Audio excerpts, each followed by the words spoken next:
Viral ngayon at trending talaga mismo kamakailan, 'di ba? Ang mismo naging issue sa pagitan ni Kim Chiu at ni Riza May Dizon.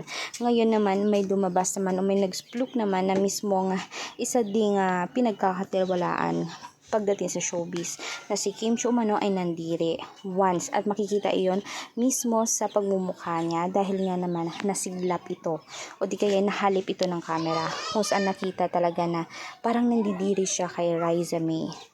Kung kailan naman si Riza May ay in fame or in hot or mismong sikat talaga ngayon dahil nga mismo sa tambalan na maybe at dahil na rin mismo kay Bimbi Aquino at mismo sa karakter din naman ni Riza.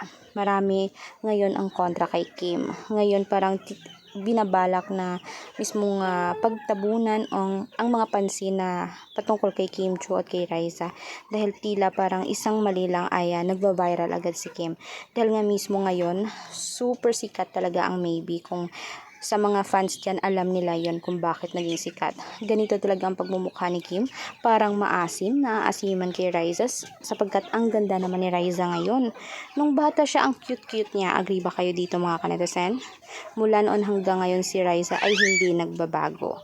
Sa mga naniniwala dyan, thumbs up, subscribe, and click the notification bell. Salamat po!